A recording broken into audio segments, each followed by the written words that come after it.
Well, it only took a week, but the Oregon legislature finally passed a redistricting plan. I know, you could barely sleep last night wondering if it was going to happen. Of course, they didn't do this without many, many bumps in the road, including Republican leader Christine Drazen trying and failing to censure House Speaker Tina Kotek for going back on a deal that they made earlier this year. On Saturday, then, Republicans boycotted the House floor session. They said, we're not showing up. Democrats waited for them all day long, and they never did. And when they didn't, Tina Kotek gave them a deadline. She said, show up by 9:30 a.m. on Monday or the session is over.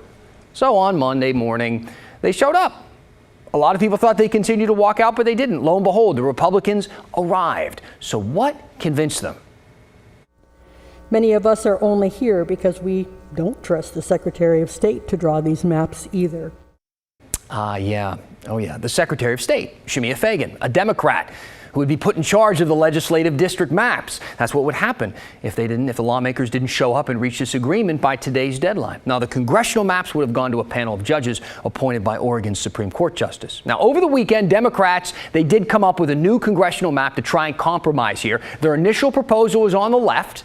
All right, soak that in. The new proposal is on the right. You can see the differences there. Now, according to 538, the new proposal, the one on the right, creates less solid blue districts than the old one. In fact, one of the districts would even be more of kind of a swing district, meaning it could go blue or red.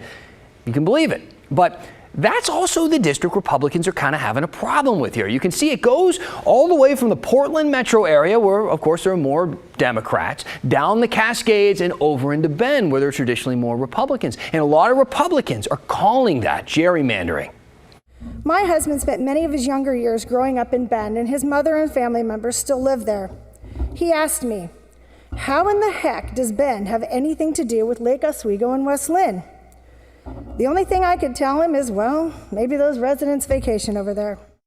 How in the heck, you ask? Well, Democrats say, we'll answer that one. At least they tried. Actually, they believe that Bend has gotten more liberal over the past 10 years, so they actually have more in common with the metro area than maybe even other parts of Eastern Oregon.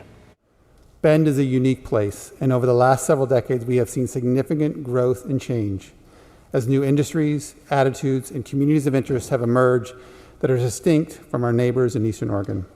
Our industries are much more similar to that of Oregon City, Milwaukee, Redmond, and the other cities that propose Congressional District 5. All right, now, I want you to listen to another argument that Republicans are making here, likely because they're the minority and they don't agree with the maps. That's probably why this is part of it. But I do think a lot of you watching on both sides of the aisle might agree. The idea that politicians should be able to draw their own maps and that we would then expect the public to accept what we drew with absolutely no self-interest in mind, no partisan overtones, that we were completely and totally objective, is not realistic in today's political climate.